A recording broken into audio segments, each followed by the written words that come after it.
Good morning. Our first panel today is focused on the Quad and emerging technologies, the imperative for international cooperation. I am pleased to introduce the panel's moderator, Jeanne Meserve, who is the host for the podcast Spytalk and a former CNN and ABC correspondent.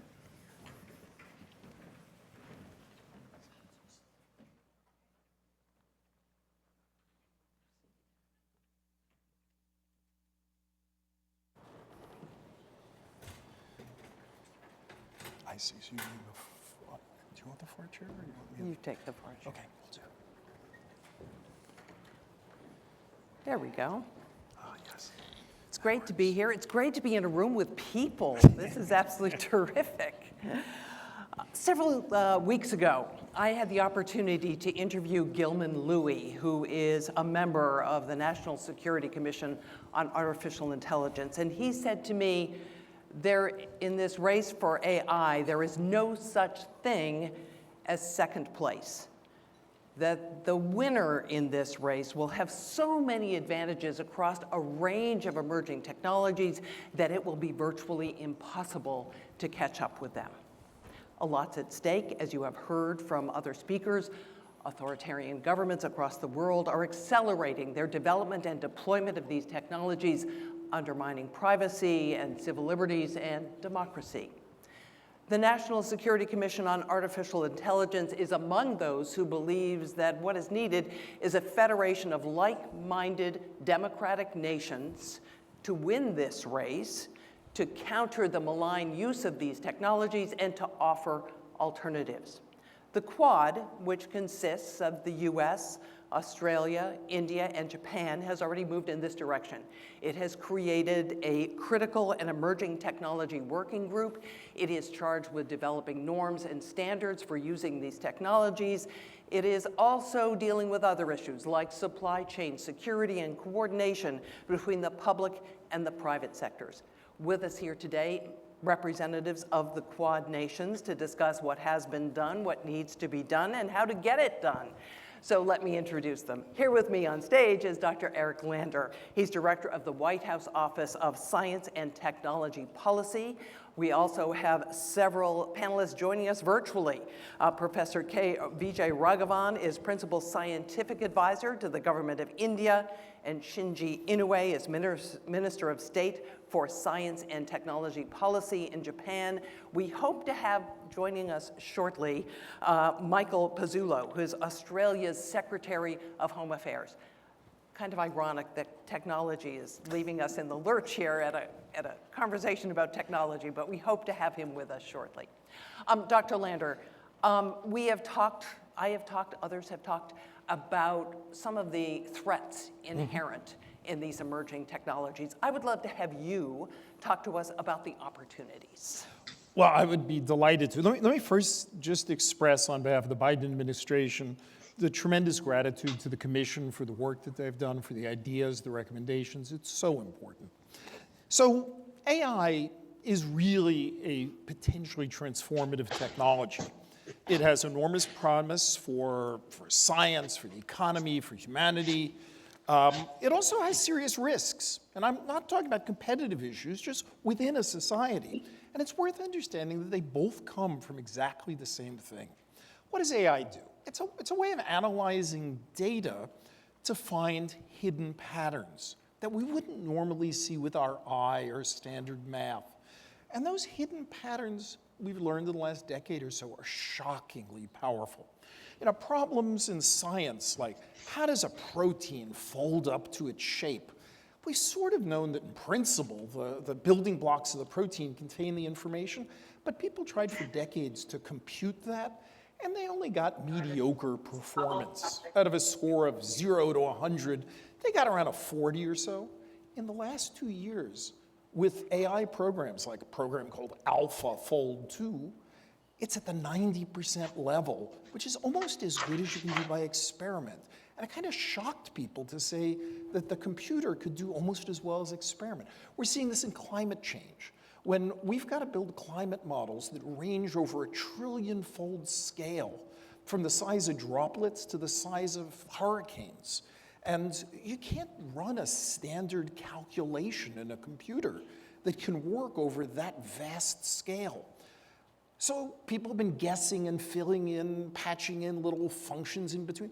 They're now using AI to kind of learn the hidden patterns of those intermediate levels. And that gives great promise for being able to analyze climate change.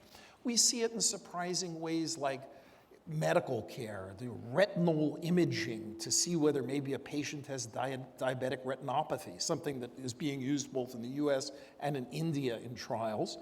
And lo and behold, it turns out not to just do this, diabetic retinopathy, but who'd have thought it? You can assess cardiovascular health indicators from the eye. No eye doctor ever knew that. So there are hidden patterns all over the place. They'll be there for self-driving cars, for other things. But hidden patterns also have hidden problems, because inside of these hidden patterns can be embedded prejudices. They can reflect past and ongoing discrimination.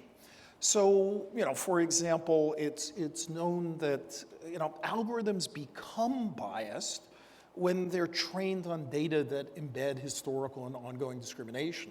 And they stay biased when the people in the room are not diverse enough to catch those problems in advance.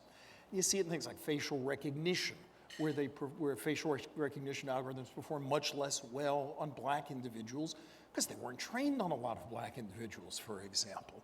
The one that concerned me most was a medical study that tried to identify the patients who most needed medical interventions and care because they had the greatest health problems. Well, the computer ran off to look for hidden patterns, and it built predictors. And what it ended up doing, the best score it got, it ended up incorporating how much medical services and medical costs the patients consumed as a hidden proxy for what they needed. But of course, people who can't get off work to go to the doctor, can't get childcare to go to the doctor, consume less medical services, and the computer, not aware of those things, thinks they need less medical services. So some good physicians track this down and say, we're not finding enough patients in these areas, and we're finding too many in white suburbs of Boston. All of this is simply to say it is a revolution in how we look at data. It's going to find hidden patterns that help us build factories better, robots better, transportation better, do fundamental science better. But it's not magic, and it runs into problems, and we have to bring a skepticism to it. We have to bring a diversity to it. We have to champion its exciting upsides and worry about its problematic downsides. And that's why I'm so excited to watch the Quad coming together to do it, because democracies are prepared to talk about both of those things. How do we make this work for people, for creating jobs? How do we make it work for fairness and equity as well? Thank you. We have asked our other panelists to respond to a series of questions. What should the Quad's priorities be in addressing these issues? How should they coordinate the development of technology standards? And finally, how should the Quad work with partners elsewhere in the world? I'm now going to invite Professor VijayRaghavan to give his perspective from India. Professor, are you there? Yes, thank you very much. I trust you can all hear me. It's really wonderful to see my colleagues, Dr. Eric Lander, Minister Inoue, and Minister from Australia. It's such a great opportunity to be all together. I also had the opportunity to hear the US Commerce Secretary before this, and that was also very valuable. Now, the important issues which I'd like to take off from where Eric left. Eric pointed out the immense value of data and AI in various kinds of spheres in our lives. And these relate in practical terms to countries such as India, Japan, and Australia in particular, but also to the US in many ways, in areas such as climate change, energy, agriculture, health, and habitats. And in habitats, I would include transportation and lifestyle and so on. So here, the value of collecting data at different levels involves the collection of data, transforming that into information, taking information into knowledge, and knowledge into understanding and decision making. And in all of these, the data crunching is not sufficient. You need deep domain expertise and human intervention, because that's critical to avoid the kinds of biases which Eric so clearly pointed out, which will otherwise creep in. And this feedback loop between human expertise and data-driven suggestion of patterns and consequences is what is the new science. The earlier science, had a view of ciphering what would happen from first principles. And the other extreme is to decipher what will happen from data alone, agnostic to the rules which operate. And these two coming together is very exciting. These two coming together is exciting for another purpose. If you have a data-driven structure alone, then that spirals into behemoths deciding what is good for you at every level. And this will actually result in a situation where great value to individuals come without their comprehension or understanding of why these decisions are valuable.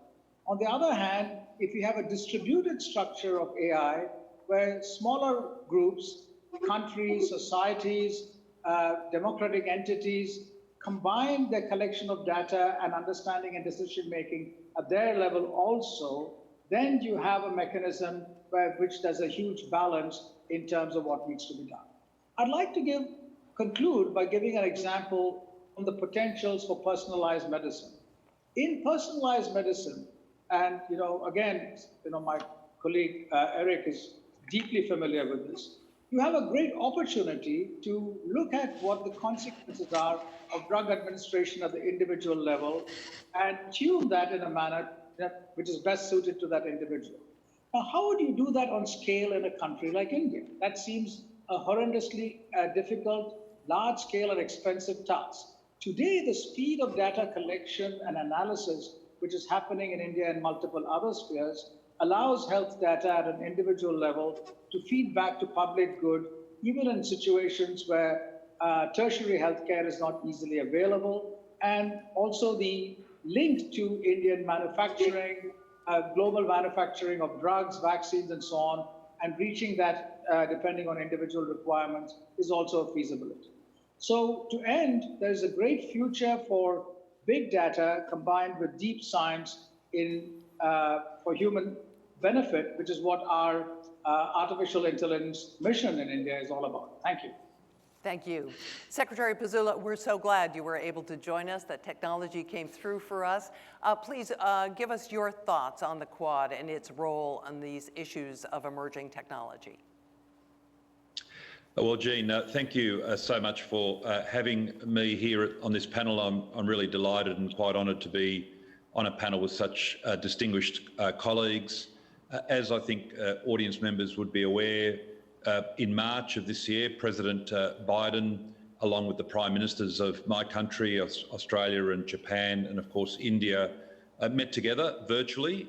It's very much a sign of the times that four world leaders come together through technology to come together and discuss issues of common concern in relation to ensuring that not just the Indo-Pacific region, but the world at large is characterised by freedom and openness.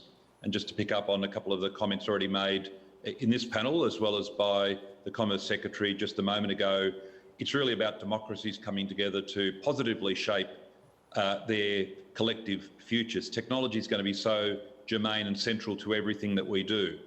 The President and the three Prime Ministers, of course, agreed on three very tangible initiatives in that March meeting, which are very much recognise the interests of their collective publics and their individual national publics. Vaccines, so clearly relevant and important to come out of this pandemic and to build a sustainable public health system going forward, which learns the lessons of the pandemic. Of course, climate and energy, looking to the clever adaptation of technology to resolve and deal with the challenges that we all face in relation to climate and the risk of extreme weather events and other calamities that will arise from climate. And of course, most particularly for this summit's proceedings, the four leaders agreed to set up a dialogue amongst the four democracies, the large democracies of the Indo-Pacific, on critical and emerging technologies, and working with our US colleagues in particular. We were volunteered by my Prime Minister to work with the American side to convene the 4 partners, and indeed our officials will be meeting in just over a week's time. And just looking at the agenda as I was preparing for this dialogue, it just strikes me as such a rich agenda where democracies come together and applying their plural perspectives, the perspective of balancing the rights of the individual with the rights of the collective as expressed through the public interest, balancing that through democratically moderated processes that my 2 colleagues have already spoken about, and looking at both the positive application of new technology, whether it's artificial intelligence, biotech, the connectivity that's promised in both 5G and beyond 5G with 6G, and adopting common principles and standards that are inherently characteristic of free nations, standards that are transparent, which protect intellectual property, which allow the greatest scope of collaboration in research and science, and where citizens are both the beneficiaries of those public goods, but also have their privacy protected and have their individual interests protected. The Quad certainly has got a very positive agenda. It is largely focused on science, positive collaboration in relation to technology.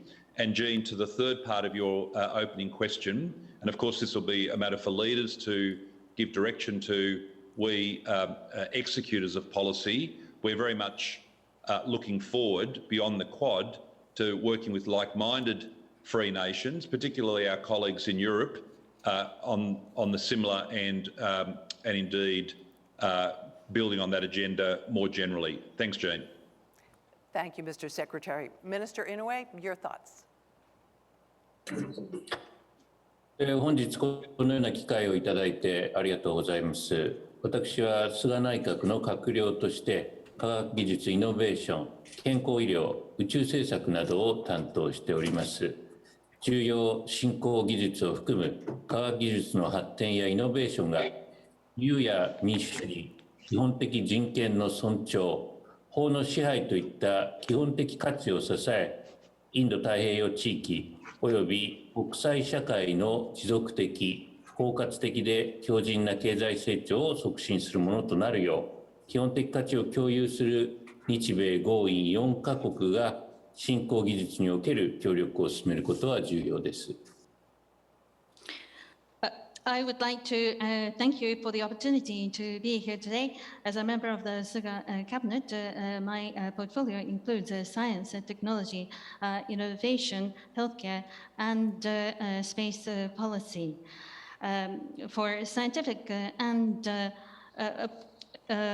it is very important that important and emerging technologies and other science and technology development and innovation is to support the basic values of freedom, democracy, basic human rights, and the rule of law. In that regard, it is very important for the Quad countries, Japan, US, Australia, and India, sharing common values to cooperate in emerging technologies so that sustainable and inclusive, resilient economic growth can be promoted in the Indo-Pacific region. 今や IoT、5G、AI、量子技術などの振興技術をはじめとする民生技術は経済的利益をもたらすのみならず、市民の自由や人権、さらには国家安全保障にも影響を与えるものになってきていると認識しております。また、これらの技術が自由な民主主義社会の健全な発展に貢献するよう、人間中心性、包括性、アカウンタビリティといったハイレベルの理念を保護・推進することがますます重要になってきていると認識しており、そのような観点からの国際協力についても、米豪印をはじめとした同志国と連携して積極的に取り組んでいくことが重要です。Today, civilian technologies, including emerging technologies such as IoT, 5G, AI and quantum technologies not only produce economic benefits, but also have the potential to affect civil liberties, human rights, and even national security. Furthermore, these technologies must contribute for the sound development of free democratic societies, which is human-centric, inclusive, and with high levels of accountability. And this is an increasing important task besetting us. From this perspective, it is extremely important for us to proactively cooperate amongst like-minded nations, such as the United States, Australia, India, for further international cooperation. 本サミットの主催者である米国国家安全保障人工知能委員会が本年3月に発表された報告書でも指摘されているように、今後政府による AI の利活用を進める上で、プライバシーや市民の自由、権利を尊重しながら、いかにして民主的な秩序と価値をシステムにも組み込んだ形で行っていけるか、極めて重要な課題です。我が国としては、これまで AI 社会原則の普及と国際連携の枠組みの構築に関する議論に積極的に参加してきたところですが、引き続き我々と基本的価値を同じくする同志国との連携を密にしながら、AI に限らずさまざまな新興技術の研究開発など、科学技術の発展やイノベーションを促進するとともに、自由で民主的な社会を守るために協働していきたいと思います。In addition, as pointed out in a report released by the organizer of the summit, the National Security Commission on Artificial Intelligence, in March of this year, it is critical to understand how to incorporate the democratic order and values into our system while respecting privacy, civil liberties, and rights in the future use of AI by the government. Japan has been actively participating in discussions on the promotion of the AI social principles and the establishment of a system for international cooperation. We will continue to work closely with like-minded countries that share our basic values to promote research and development and innovation in science and technology, not only in AI, but also in other emerging technologies, and work together to protect a free and democratic society. 日本としては、これらの概念は AI に限らず、さまざまな新興技術の研究開発など、科学技術の発展やイノベーションを促進する上においても重要なものとして通底していると考えています。また我が国および国民の安全安心の実現に向けて、国民生活、社会経済に対する脅威の動向や国内外の研究開発動向を把握し、戦略的に育てるべき重要技術等に関する政策に資する提言を行うための新たなシンクタンク機能を構築することが重要と考えています。具体的には2021年度より新たなシンクタンク機能を立ち上げ、2023年度を目途に組織を設立する予定です。In addition, Japan believes that these concepts are commonly understood as important in promoting the development of science, technology, and innovation, not only in AI, but also in various emerging technologies. In addition, in order to realize the safety and security for Japan and its people, it is important to establish capabilities to understand the new trends posing threats to people's lives, society, and economy, as well as trends in domestic and international research and development. Such a think tank will enable us to make policy proposals on important technologies that should be strategically nurtured. Specifically, a new think tank function will be launched in fiscal year 2021 to be established into an organization in fiscal year 2023. 経済安全保障上の課題に対処するためには、国内での施策のみならず、菅総理訪米時に立ち上げた日米コアパートナーシップをはじめとする2国間の取り組み、さらには同志国間の緊密な連携が重要です。米豪印をはじめとした同志国とともに科学技術協力の強化を通じて自由で開かれたインド太平洋地域を実現していきたいと思います。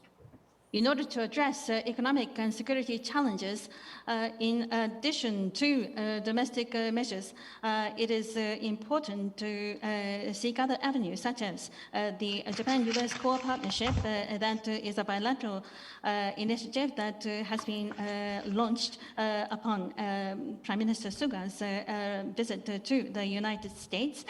And we will also work with other like-minded nations of the United States, Australia, and India to realize a free and open Indo-Pacific region through the strengthening of science and technology cooperation. Minister Inoue, thank you so much for your remarks. I now want to ask a couple of questions. Dr. Lander, let me start first with you. There are many democratic, like-minded nations in the world. Why put together this particular configuration to deal with emerging technologies? Are there certain strengths that each one of these nations brings to the table? So why bring together the United States, India, Japan, Australia? Well, it's about a quarter of all of global GDP. It's about 30% of the world's population. And it's 3 of the world's largest democracies. So it's a very logical group to bring together. It's also some of the countries that are doing some of the most important work in these emerging technologies. If I just take AI, the topic we're talking about most today, in the US and in North America, there's a famous annual conference in AI. It's called NeurIPS. And if you look at the top papers in NeurIPS, 12% of the authors on the top papers got their undergraduate degrees in India. If we look at that climate example I was talking about before, climate modeling, oh my goodness, the team that's doing that has degrees from India, from Australia, from the United States, from Japan. It is a remarkable exchange amongst these countries. It's not a monopoly amongst these 4 countries, but it's 4 countries that really play a central role in this. And so that's why I think the Quad is so crucial to these emerging technologies. Professor VijayRaghavan, I'd love to follow up on that with you. At this point, there is a working group. It is talking. Does this group need to be made permanent, do you think? Yes, I think, as the working group talks and decides on specific agendas to take forward, there will automatically come a cohesion which will emerge into a requirement for permanence. And that's the route to take. And we will see that happening very rapidly. I'd just like to give the example other such groups which came about. If you look at the post-Second World War Europe, cohesion came about by specific working groups looking at ordinary topics such as coal, but that resulted in other kinds of collaborations in science and technology, which put together CERN and the European Molecular Biology Laboratories. This is a really good time now to think forward in a visionary manner. This kind of a group of Japan, Australia, America, and India can really look at scientific collaboration on topics which require multiple countries to come together and address them, not possible for any one country to do for a variety of reasons. Minister Inoue, I want to ask you a question about data, which is so critical to artificial intelligence and these other emerging technologies. The US has had trouble sharing data with its European allies.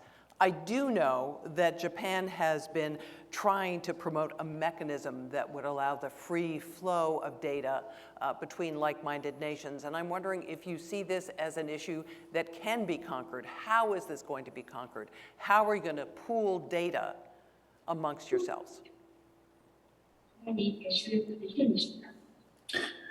はい、日本はデータフリーフロー with トラストの概念を提唱しております。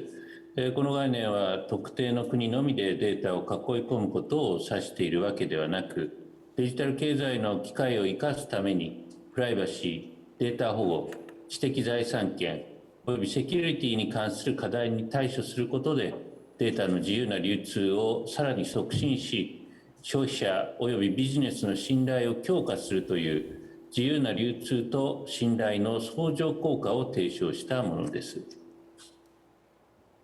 The concept of data free flow with trust, which is being proposed by Japan, is not for the purpose of certain countries to monopolize data, but rather it will allow the utilization of digital economy opportunities by dealing with the issues relating to privacy, data protection, IP, and security matters. We hope to promote the free flow of data to strengthen trust for consumers as well as business, so that the synergies between the free flow of data and trust can be brought to bear.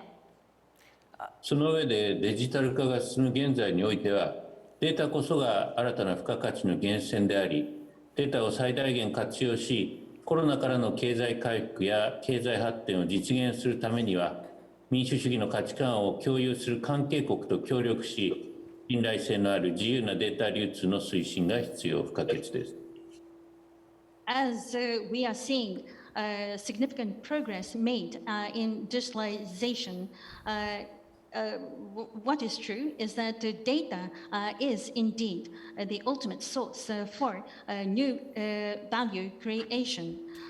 In order to fully utilize data and in order to realize economic recovery as well as economic development in the post-COVID era, it is important for us to cooperate with like-minded nations with common democratic values and to promote the data-free flow with trust.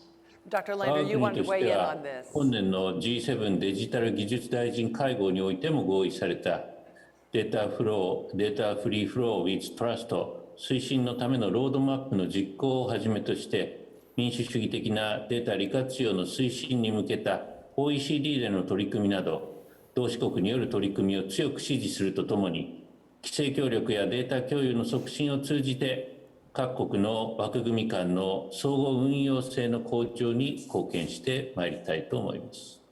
Japan strongly supports the G7 Digital Ministers Roadmap for Cooperation on Data Free Flow with Trust adopted this year, as well as the OECD's efforts to promote the democratic use and utilization of data, and will contribute to improving interoperability amongst countries' frameworks by promoting regulatory cooperation and data sharing. Okay, thank you, Minister Inoue. Dr. Lander, you So want to weigh in on this? I'd love to pick up on Minister Inoue's point here. I think the question of shared data consistent with our shared democratic values is really important. Democracies coming together will shape the nature of artificial intelligence. The first order idea for making some big machine learning model is everybody brings their bucket and pours their data into one big vat and stirs. Well, I think for many things, medicine, other things, our citizens might not feel comfortable just pouring it in one big vat and They saying, might not. Might not. Where's that vat going to be stored? And who gets to peek in the vat? So what's amazing about when democracies come together, they start asking questions that result in ideas like privacy-preserving machine learning. You and I, and maybe 5 other people in this room, can build a machine learning model without actually sharing our data. I start making a model. You don't have my data, but you can see my model, and you can start working on it and improving it, and the next person, and as it makes its round robins, it can get better. And there are all sorts of ideas like this. What I describe is called federated modeling. There are things like secure multi-party computations, and a long list of geeky ideas. But what it is democracies and technologies coming together to make these technologies respect and enforce and promote our values. That is what excites me about a Quad working at the cutting edge of science and technology. Secretary Pezzullo, intellectual property theft has been a huge problem across the world. I'm wondering if you think a collaboration between nations of the type we're talking about today actually increases the risk, and how can you meet that challenge?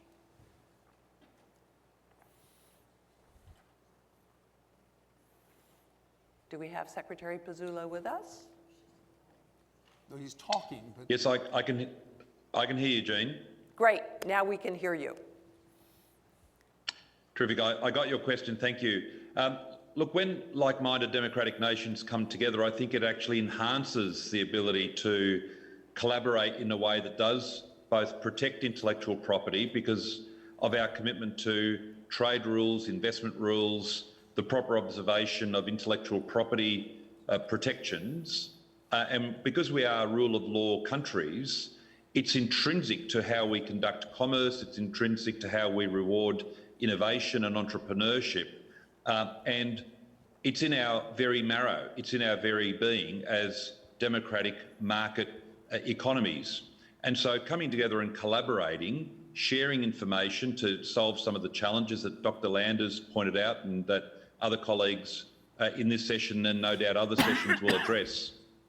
That collaboration amongst researchers, the commercialisation of that research for decades, if not several centuries within market democracies has been protected by protections that both reward innovation and on the other hand, protect within the rule of law the rights of both citizens who enjoy the benefits of those technologies as well as the companies that deploy them. So I think far from being detrimental to the protection of intellectual property, when democracies come together, and not just in the Quad, but there are going to be other permutations that extend across the free world, I think it's in our very DNA to understand that both privacy has to be protected, the rights of our citizens have to be protected, and the reward for innovation and entrepreneurship and also free inquiry also has to be protected. So no, to the contrary, I think our collaboration will protect intellectual property rather than undermine it. Professor VijayRaghavan, a question for you about talent. There is a scarcity of tech talent across the globe. That talent is valuable, it is highly sought. Does that put the Quad nations in conflict and competition with one another? And how can that be addressed? Thank you. You know, talent is going to be key going forward because, you know, no matter what the kind of technology you have, design is going to be critical in handling these technologies in groups, whether it's an electronic design, design of, you know, space telescopes, or design of a shoelace. You're going to have a situation where design is done in different locations across the world by talented people, trained people, and completed designs are exported to sites of manufacturing. So this is going to be a changed industrial situation. In that situation, we need to see talent as being distributed globally, large, populous, young demography countries such as India, countries such as Japan where, you know, there's a growing older population but a great requirement for talent, countries such as the United States which have been at the frontier of new technology development, Australia which has really done innovative work and is doing innovative work in quantum technologies. So talent can, you know, now connect just as we are connected, be trained globally and be connected in solving problems locally. And this is going to be the new age of talent rather than actual movement of people alone. People will of course move, but you know, extraordinary work can be done by talented people in a distributed manner, and that's going to be the future. And that's going to have US companies, Japanese companies, other companies working in India and vice versa. And this is going to be a very exciting future, I think. We have some time to take audience questions. We have people with microphones on either side of the room. The lights are a little bit challenging here, but if you have a question, raise your hand and I will try and get it to you. Do I see any hands in the air? Not yet. Think about your questions and I will come to you. In the meantime, Dr. Lander, the US Innovation and Competition Act did include funding for emerging technologies. But I'm wondering in this post-COVID, well, maybe not post-COVID, in this COVID world, whether governments can make the expenditures, the investments that they need to make to spur innovation and get it moving. I don't think it's a choice. I think they have to. The reason that we're emerging from COVID, and I never want to call anything over till it's over, but great progress has been made, is due in very large measure to innovation. Those are innovations that started 10 years ago. Coronaviruses, they got intensely studied 10 years ago. mRNA vaccines, 10 years ago. If we are not making investments today, then they're not going to be there for whether it's emergencies or new industry opportunities. So I don't see investment as optional. No company is going to say. But the Congress does. I think that Congress certainly sees it as an important part. Look at the bills that are coming through the Congress right now. This USICA bill, the bills in the House. I think there's a bipartisan consensus, perhaps the strongest in my lifetime, for the need to invest in technologies of the future, all the way from education to ensuring that there are regional distributions of the fruits of science and technology. There is no prosperous future without those kind of investments, and I see this from Republicans to Democrats, and I see it across the country.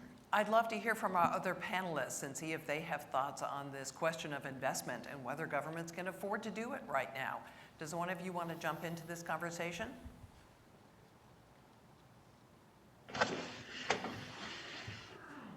I'll take a lead. Sorry, go ahead, please. No, Professor, please. Well, I'll be very. So, the challenges, and this pandemic illustrates that beautifully. We have a tendency in investment across the globe to look at what is immediately needed. And that kind of an approach means that you don't invest in safety belts and airbags.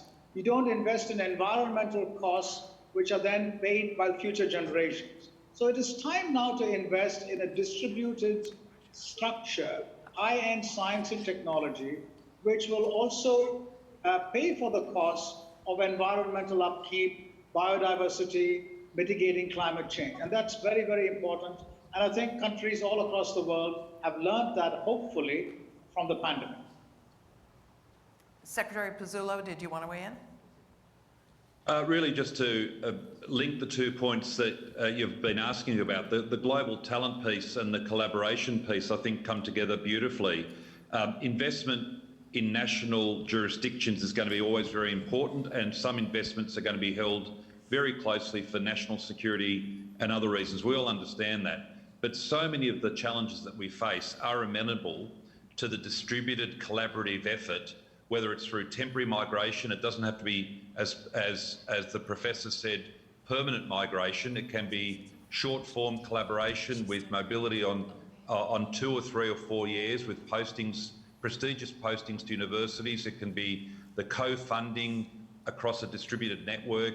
It can also be the collaboration around basic science that might not have that immediate payoff, but which, as Dr. Lander said, has a payoff in 5 or 10 years' time when you make the investment now to deal with the pandemic or the other hazard of the future. So I think the four of us think very much alike in terms of pooling our efforts, collaborating, not being bound by siloed or rigidly closed systems of inquiry, research and development. And I think partnering amongst ourselves, but also with other free nations, you get that distributed effort that will leverage each dollar that we spend, which, as you intimate, Jeanne, is always scarce when you're in deficits. So every dollar that you leverage is going to be better leveraged through collaboration. Let me put out a call once again for questions. Oh, I do see a hand up here. Hold on just a moment. The microphone will come to you, and we would like you to give us your name and your affiliation. And then if you want to direct your question to a particular panelist, please do so. Hello, I'm Rebecca Kaiser from the National Science Foundation. Hello, Dr. Lander, and hello, colleagues from our collaborative countries. My question is about the Global South and those in the developing world. We do know that the government of China is reaching out to these countries. How do we, as democratic nations, collaborate with those in the global south who might not have the resources in AI, but certainly have the talent? And how do we bring them in to our system? Thank you.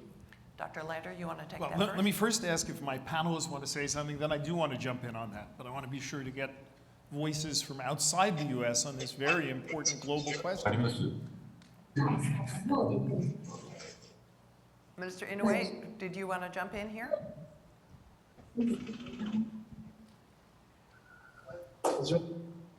Apparently not. So Dr. Lander, we'll let you take it away. Okay. Well, look, thank you for the great question. As I was thinking about exchange of personnel across the Quad countries, what makes that so important is it's about exchange of perspectives. We know that diverse teams come up with not only different solutions, but different questions. I think the connection between the global north and the global south is such a powerful generative force for science, because as great as science is in the United States, and I'm very proud of it, and you are at the National Science Foundation, we'll come with a certain point of view. And I always find when I talk to international colleagues, especially from the global south, I realize my view might be a little parochial, or things I take for granted. In fact, that we have to solve something with a big machine or some big something. I think we gain tremendously in the US from interactions broadly across the world. So I'm going to start from that seemingly selfish point of view, because enlightened self-interest is the best way to make things stick. And then I think the talent throughout the world is extraordinary. We have no monopoly. We have 5%, 4% of the world's population in the United States. There is talent evenly distributed across the world.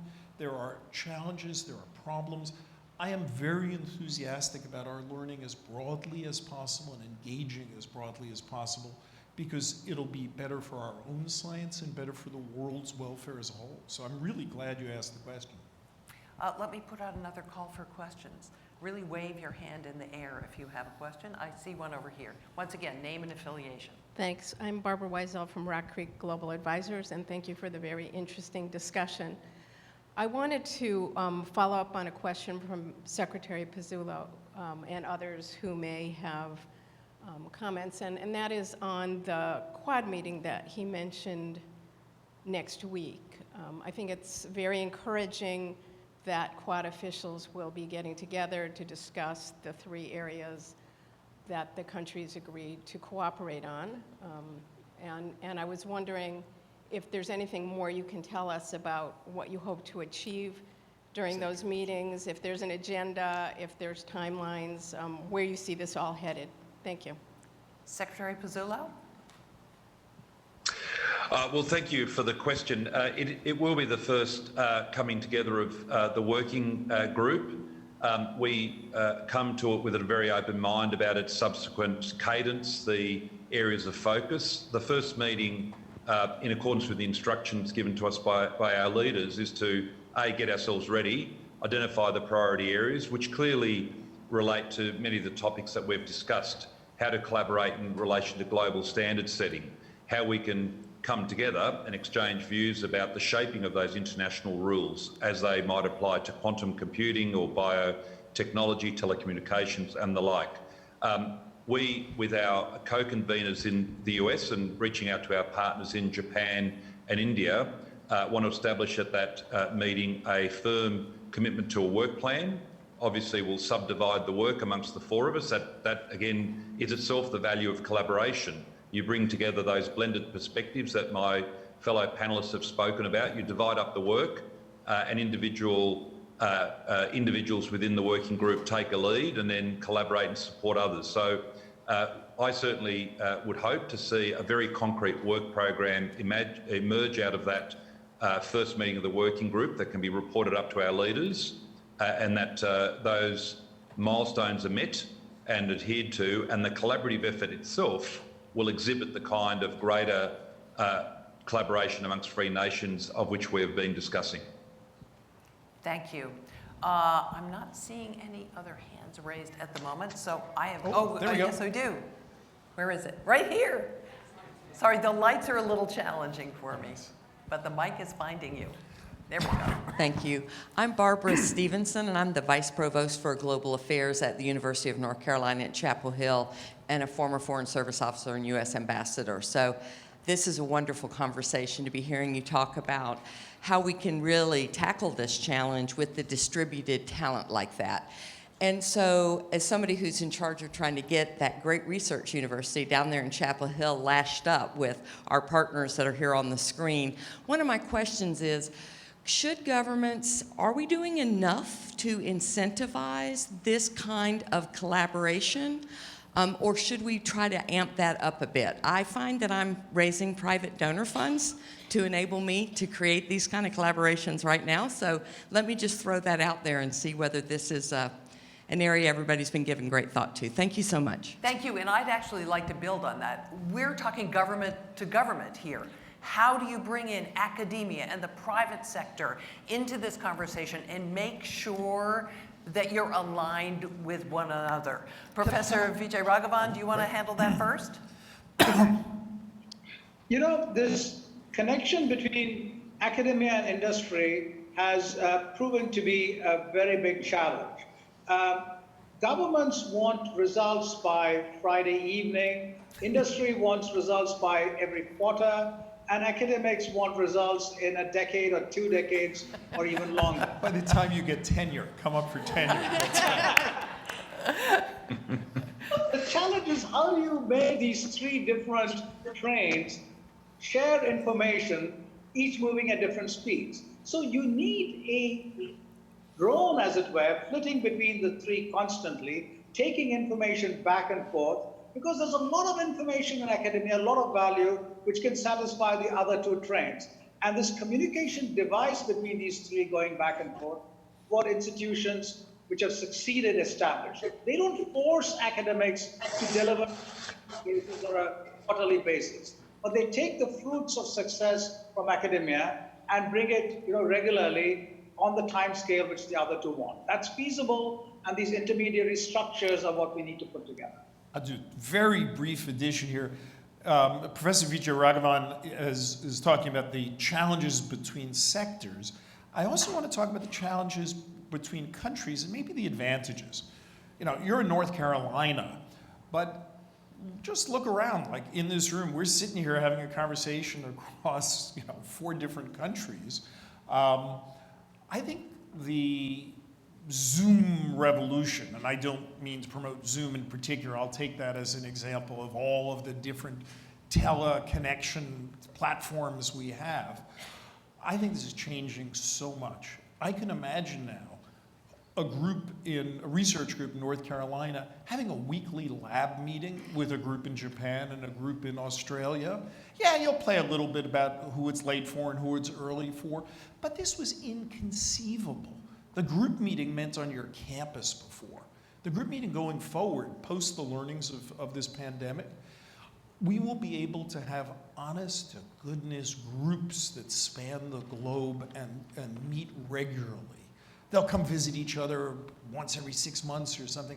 I think it's time, you're asking, is this the time for us to be thinking about it? You bet. I think it's time for your university and every business and government to ask, how do we connect in much more intimate ways and make distance go away? Now, don't get me wrong. I'm glad we're all physically in this room, but I don't think we're going back to an isolated world where you had to get on a plane. And I think 10 years from now, we will look back and say this was a revolution. And so I urge you, I urge the National Science Foundation, I urge the US government to be thinking about how can we use this to drive progress. And we have to wrap this up. I want to end it with a lightning round. 1-word answers from each one of our panelists. What excites you most about the future of AI? Minister Inoue, why don't I start with you? 1-word answer. What's exciting? AI についてはですね、非常に可能性のある技術だということで、その他量子とかあるいは IoT というそういった最先端技術に対して、我が国としてぜひ、クアッドの皆さん、また価値観を共有する、そんな同志国とともに、協調しながら、これからますます進めていきたいというふうに思っています。そういう意味では、今日もいい機会を与えていただいたと思ってますので、よろしくお願いをいたします。どうもありがとう。In a word, AI, I would say, can be described by full of possibilities going forward. But it is also the case for quantum technologies as well as IoT. And that is the reason why it is important to work with Quad nations as well as other nations with common values in these areas of advanced technologies. I appreciate this opportunity today, and I'm looking forward to working with all of you going forward. Secretary Pezzullo, your one word, what excites you? Properly harnessed, benefits for all. Great. Professor VijayRaghavan? I'll give a hyphenated word, capacity building. Dr. Lander, last word. Surprises. Whatever we're thinking today, the surprises are going to be much more remarkable. Wonderful. Thank you all for your participation today. I'm very grateful.